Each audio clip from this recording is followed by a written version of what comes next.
Chers auditeurs, je vous souhaite la bienvenue à votre rendez-vous musical Appassionato sur Radio Judaïka 90.2 FM, que vous pouvez également suivre en streaming sur notre site radiojudaïka.be.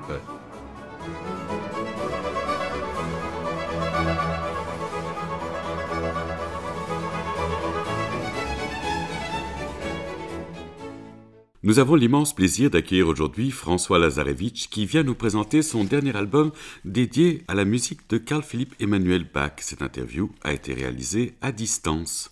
Bonjour François. Alors je résume votre parcours. Votre premier instrument est la flûte que vous étudiez auprès d'Antoine Geoffrey Deschaumes, de Barthold Keuken et de Pierre Séchet. Vous êtes renommé pour vos recherches sur les pratiques musicales nécessaires à la recréation des répertoires anciens et baroques. Vous vous intéressez également à la musique indienne, à la flûte irlandaise et pratiquez la musique des traditions orales avec ceux qui la perpétuent encore localement. Ces rencontres et explorations vous ouvrent une voie propre. Aujourd'hui, vous vous partagez entre la flûte et la musette, dont le timbre pastoral est devenu emblématique de l'ensemble Les Musiciens de Saint-Julien, dont vous êtes le fondateur et directeur artistique. Vous collaborez également avec les Arts Florissants, le concert d'Astrée, les talents lyriques, mais aussi avec des danseuses et des chorégraphes, des metteurs en scène et des compositeurs d'aujourd'hui. Collectionneur d'instruments et chercheur passionné, vous éditez vous-même les partitions des œuvres que vous exhumez. Vous enseignez la flûte traversière, la flûte à bec et la musette baroque au Conservatoire de Versailles et vous êtes artiste associé au Conservatoire du Havre. Je vous propose de débuter notre entretien avec Bella Mira Greensleeve d'après Solomon Eccles et James Oswald.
Bella Mira, Greensleeve d'après Solomon Eccles et James Oswald. Notre invité, François Lazarevich, était accompagné de l'ensemble Les Musiciens de Saint-Julien, un extrait de l'album The Queen's Delight publié par Alpha.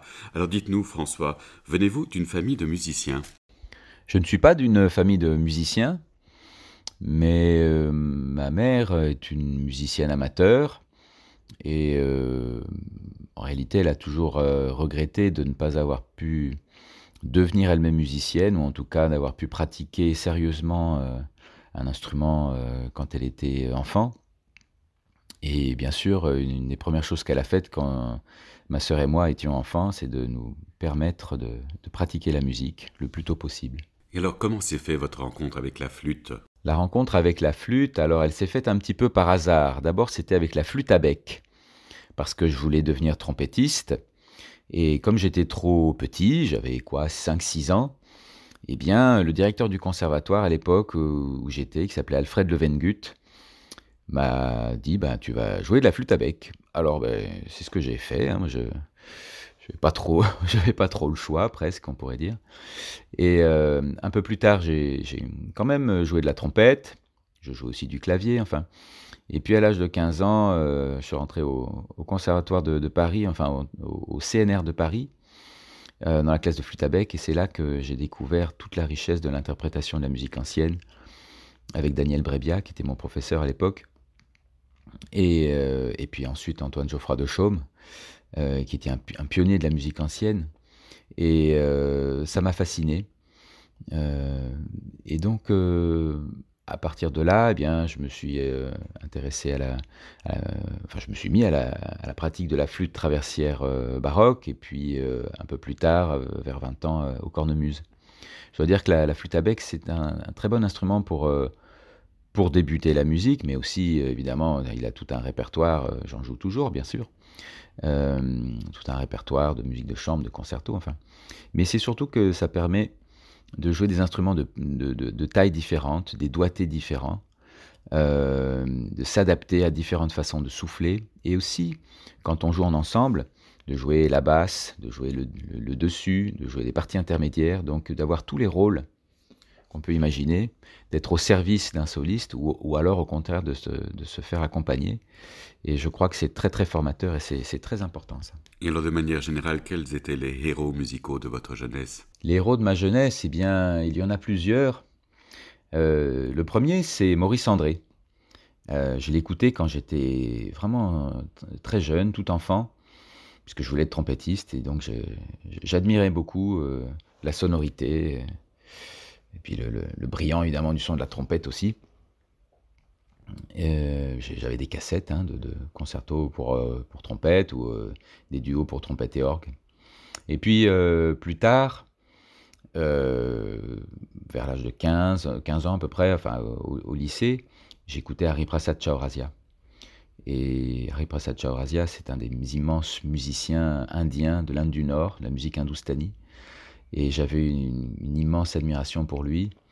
Je ratais aucun de ses concerts quand il passait à Paris, au Théâtre de la Ville en particulier. Et c'était un soleil sur scène. C'était vraiment la réincarnation de Krishna, on pourrait dire. La sonorité, la virtuosité, l'articulation, l'invention dans l'improvisation, vraiment une image de la perfection pour moi, et vraiment un modèle de ce vers quoi j'aurais voulu aller. Et puis au niveau de mes professeurs et des musiciens vraiment qui m'ont influencé dans la musique ancienne, eh bien, la rencontre avec Daniel Brebia, dont je parlais tout à l'heure, qui était mon professeur au CNR de Paris, c'est à cause de cette rencontre que j'ai décidé de me mettre à la musique ancienne, de passer ma vie à ça, à comprendre cette musique, de comprendre les œuvres, comprendre ce que je fais avec ma flûte, comment je parle avec la flûte. Et puis Antoine Geoffroy de Chaume, qui était un pionnier de la musique ancienne, qui est né en 1905 et qui est mort en l'an 2000. Et il se trouve qu'il était en plus mon voisin, plus ou moins, enfin on habitait chacun d'un côté de la butte Montmartre. Et donc j'allais chez lui dans son atelier, Et chez lui, c'était le XVIIIe siècle, quoi. C'était un homme d'une autre époque. Et je suis très chanceux de l'avoir rencontré, puisqu'il était très âgé quand je l'ai rencontré, j'étais très jeune. Et ouais, c'est une grande chance d'avoir pu être sous l'influence de cet homme. Et je dirais en dernier, une personne qui m'a beaucoup marqué aussi, même si c'est quelqu'un que j'ai beaucoup moins côtoyé, c'est Philippe Bruneau. Philippe Bruneau est une légende de la musique québécoise. C'était un joueur de mélodéon qui est décédé maintenant, mais j'ai eu la chance de participer, j'étais assez jeune aussi, à une carte blanche qu'il a eue au Festival de Saint-Chartier. Et c'est une expérience extraordinaire aussi d'avoir joué avec un tel musicien. C'est un musicien qui avait eu une révélation. Un jour, il avait compris comment faire sonner la musique et comment faire un son expressif sur le mélodéon. Et vraiment, chaque son était d'une expressivité extraordinaire, un sens du rythme extraordinaire, et puis une oreille, quelqu'un qui avait à peu près jamais pris un seul cours de musique, qui avait tout appris tout seul, qui accompagnait aussi au piano de façon remarquable, des accords tout à fait travaillés et recherchés. Alors je vous propose de poursuivre en vous écoutant Strike the Viol, Touch the Lute, extrait de l'hôte pour l'anniversaire de la reine Marie d'Henry Purcell. Le contreténor Tim Mead est entouré de votre ensemble, les musiciens de Saint-Julien.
Strike the viol, touch the lute, extrait de l'aude pour l'anniversaire de la reine Marie d'Henry Purcell.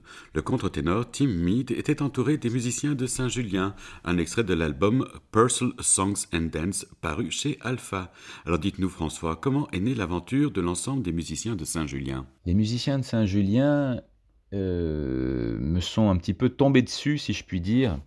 C'est-à-dire que j'ai gagné un concours de cornemuse en 2004 au Festival de Saint-Chartier, dont le prix était une semaine de studio pour faire un disque. Donc.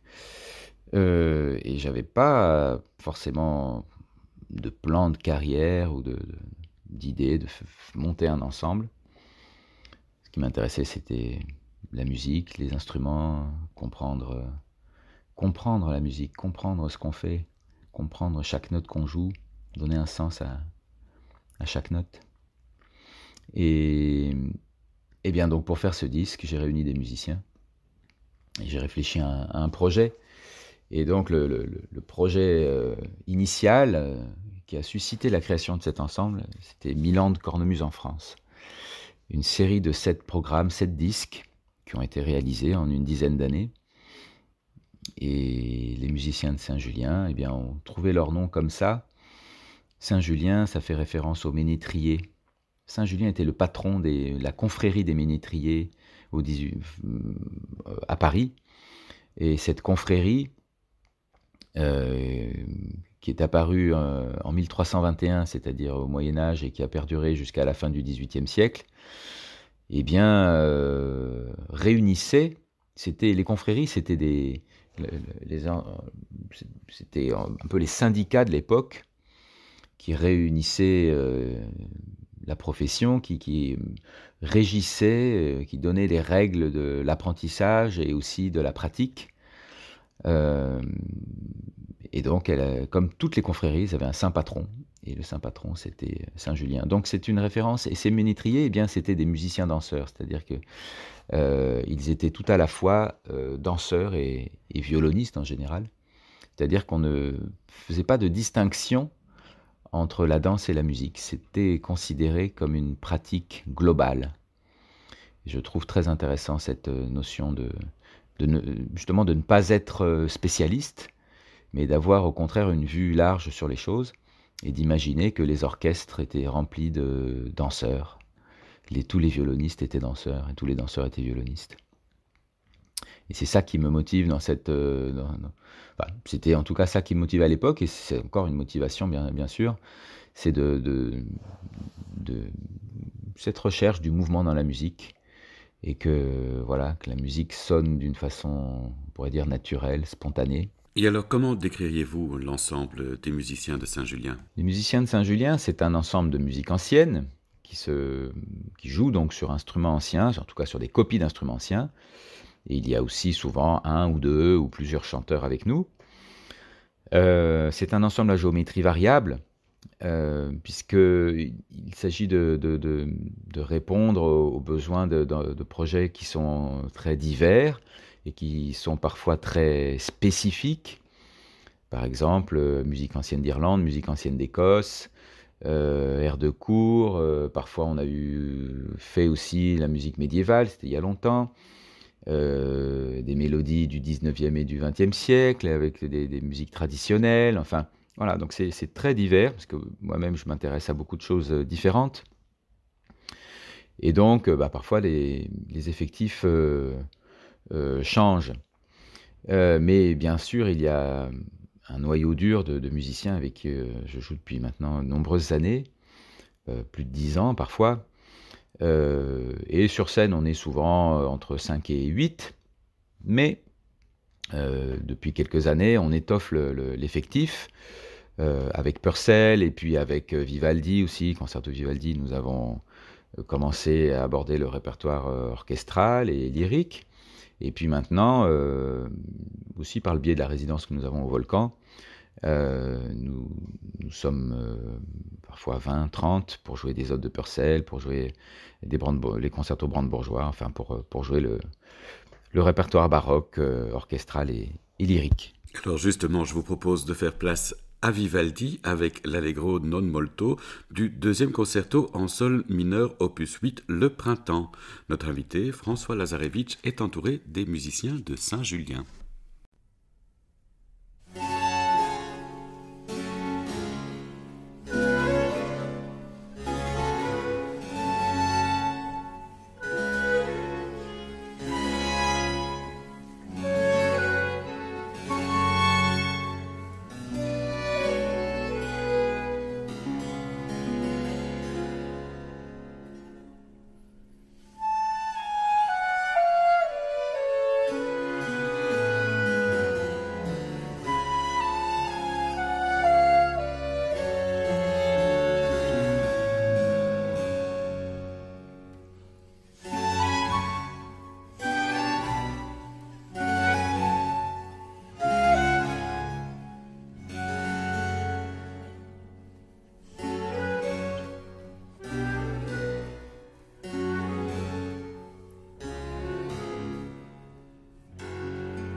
L'Allegro non molto du deuxième concerto en sol mineur, opus 8, Le printemps d'Antonio Vivaldi, notre invité François Lazarevitch, était entouré de son ensemble les musiciens de Saint-Julien.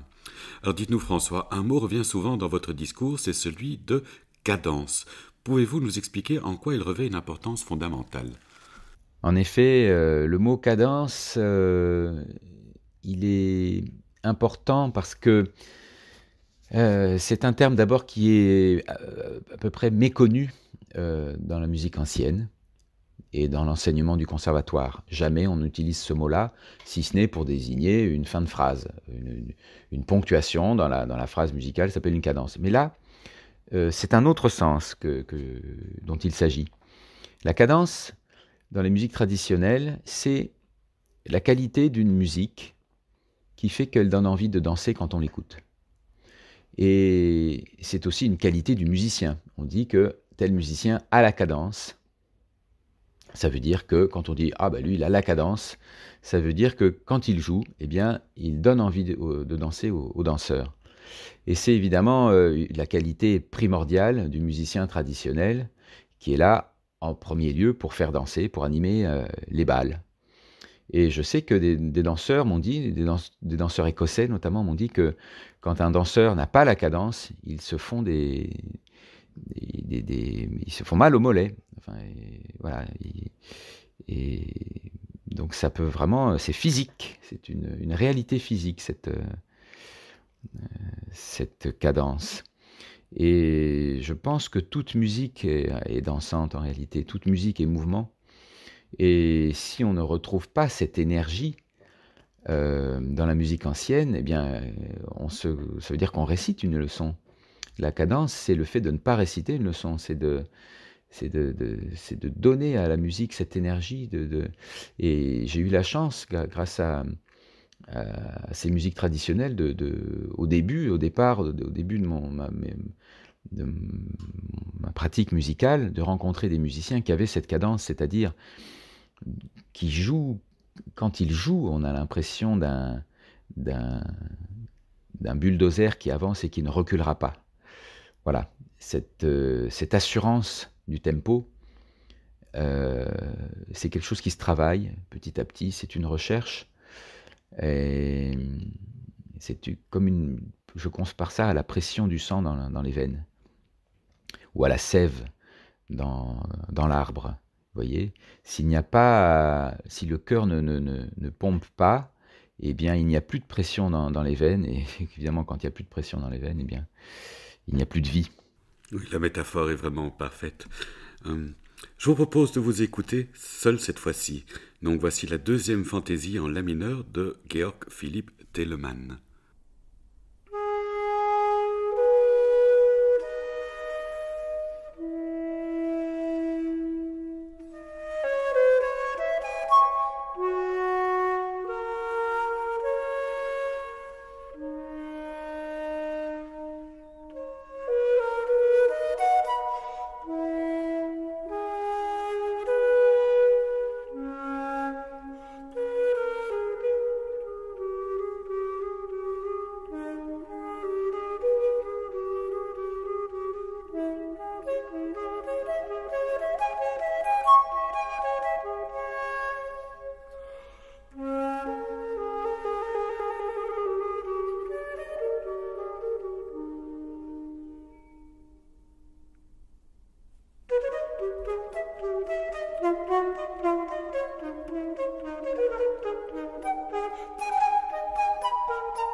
Vous êtes sur Radio Judaïka et vous écoutez Appassionato, votre rendez-vous musical.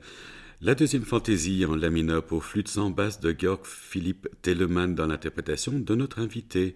Il s'agit d'un extrait de l'album 12 fantaisies pour flûte sans basse de Georg Philipp Telemann paru chez Alpha. Alors François, vous venez nous présenter un nouvel album consacré à Carl Philipp Emanuel Bach dans lequel vous collaborez avec Justin Taylor. Comment est née cette collaboration ? J'ai rencontré Justin Taylor il y a plusieurs années maintenant. Je lui avais proposé voilà, qu'on se rencontre. Et il a participé à un bon nombre de projets divers avec l'ensemble. Aujourd'hui, ce que l'on fait surtout, c'est la musique de chambre, à deux ou à trois, avec Lucille Boulanger. On joue les sonates de Bach. On joue aussi, je leur ai proposé aussi un projet qui s'appelle Trilogue, qui rassemble dans un même programme donc des musiques baroques et des créations contemporaines. Et donc là, plus récemment, donc j'ai proposé à Justin de jouer ces sonates de Carl Philipp Emanuel Bach et de le faire au piano, donc, puisque je savais qu'il jouait très bien aussi le piano forte. Et je dois dire que c'est un grand plaisir de jouer avec des musiciens qui ont non seulement un excellent niveau technique, mais aussi une musicalité, bien sûr, c'est-à-dire une écoute. Ce que j'aime beaucoup chez un musicien, c'est quand il y a une écoute dans l'instant, quand on sent que ça réagit dans l'instant, qu'on envoie quelque chose, et puis ça revient, et puis on envoie du coup en retour quelque chose. Et voilà, c'est que la musique ne soit évidemment pas récitée, mais qu'on ait l'impression de la faire à chaque instant. Alors, Carl Philipp Emanuel Bach était au service de Frédéric II de Prusse, flûtiste émérite. Quelle dette doivent les flûtistes à ce monarque ? Frédéric II, en effet, était un grand flûtiste, un flûtiste passionné et extrêmement régulier dans sa pratique, et qui avait réuni autour de lui une équipe de musiciens, de compositeurs parmi les plus immenses de l'histoire de la musique allemande et de l'histoire de la musique tout court. Non seulement évidemment Carl Philipp Emanuel Bach dont on parle ici, mais Quantz, qui était son professeur de flûte et qui était le plus grand flûtiste au XVIIIe siècle, qui est l'auteur d'un essai sur la façon sur le jeu de la flûte, qui est absolument fondamental, que tout musicien qui s'intéresse à la musique ancienne a lu ce traité, puisqu'il parle de tous les aspects de l'interprétation de la musique. Cet ouvrage a été publié à Berlin, en français, puisqu'on parlait français à la cour, avant de parler allemand. Et puis il y a eu d'autres musiciens comme Benda, Kirnberger n'était pas loin non plus, puisque il était compositeur à la cour de la sœur de Frédéric II, et tous ces compositeurs ont écrit pour la flûte. Évidemment, Quantz a écrit des centaines de sonates et de concertos. Benda a écrit des concertos, Kirnberger des merveilleuses sonates. Donc toute cette musique était composée pour l'usage de la cour. Privée. La plupart de ces musiques n'ont pas été publiées parce qu'elles étaient à l'usage de Frédéric II.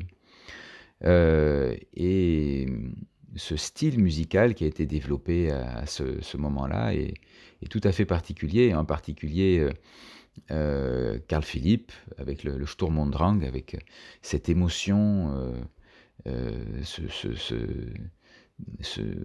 cette expression des émotions de l'âme humaine et des remous de l'âme humaine, avec une palette très variée, parfois des émotions très extrêmes, et on passe de l'une à l'autre d'une façon très rapide.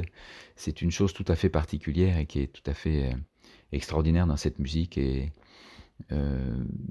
c'est une des grandes joies de jouer cette musique de Carl Philipp, et je crois de l'écouter, c'est de vivre toutes ces émotions aussi intenses et aussi variées. Alors nous allons vous écouter dans les 3 mouvements de la sonate en trio en Do majeur de Carl Philipp Emanuel Bach. Justin Taylor est au clavier.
La sonate en trio en do majeur de Carl Philipp Emanuel Bach, François Lazarevitch, notre invité, avait pour partenaire Justin Taylor au clavier.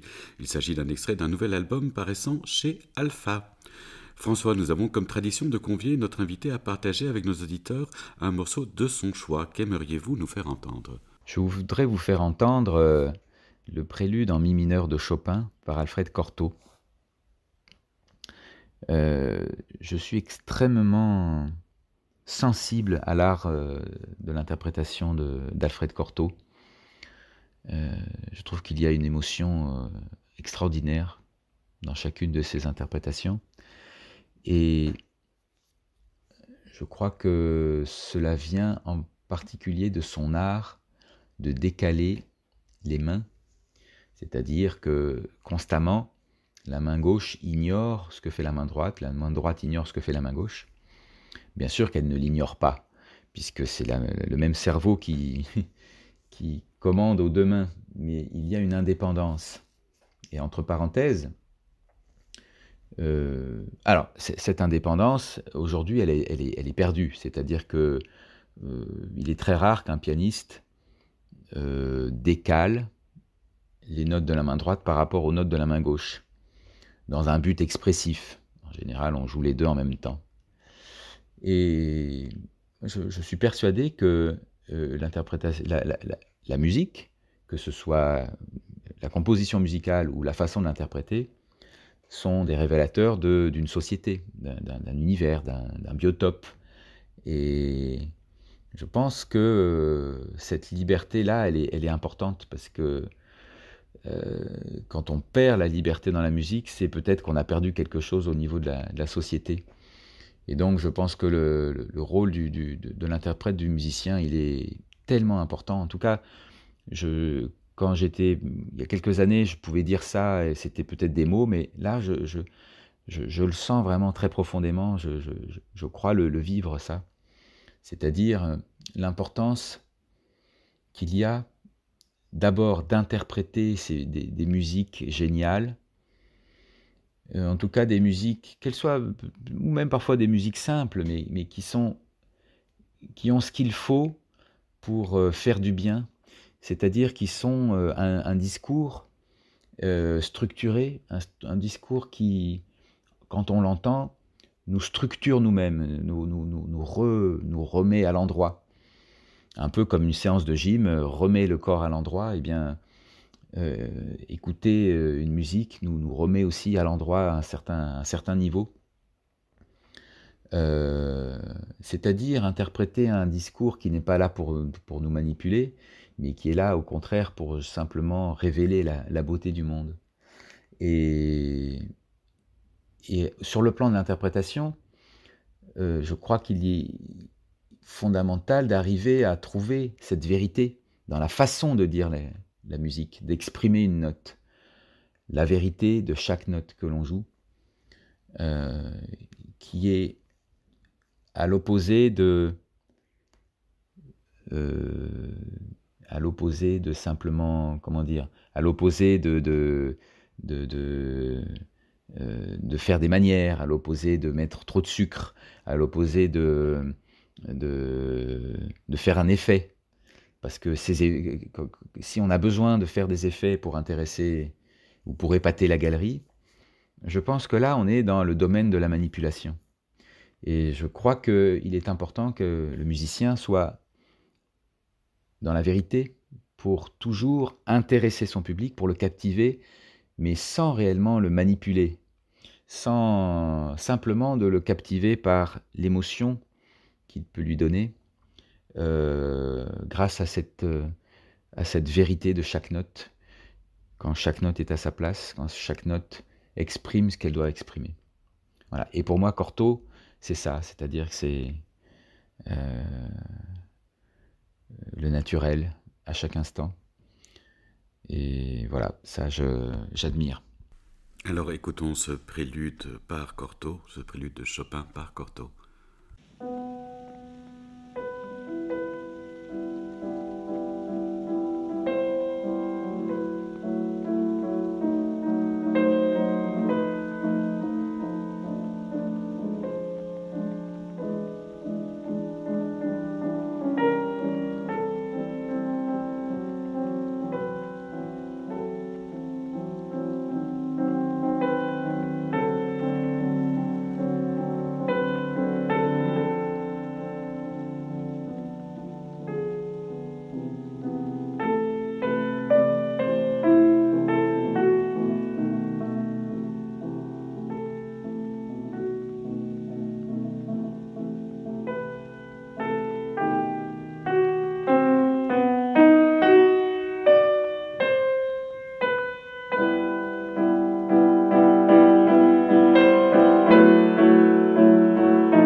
Nous venons d'écouter le 4e prélude en mi mineur opus 28 de Chopin dans l'interprétation d'Alfred Cortot. Il s'agissait du choix de notre invité François Lazarevitch. Votre émission de musique classique Appassionato touche ainsi à sa fin. Merci beaucoup François d'avoir accepté notre invitation. Merci à Carlos Amajoa d'avoir assuré la technique de cette émission. N'oubliez pas qu'Appassionato est diffusé sur les ondes et le site de Radio Judaïka les lundis à 13h, les jeudis à 14h et les dimanches à 9h. Merci chers auditeurs de nous avoir écoutés. À la semaine prochaine. D'ici là, portez-vous bien.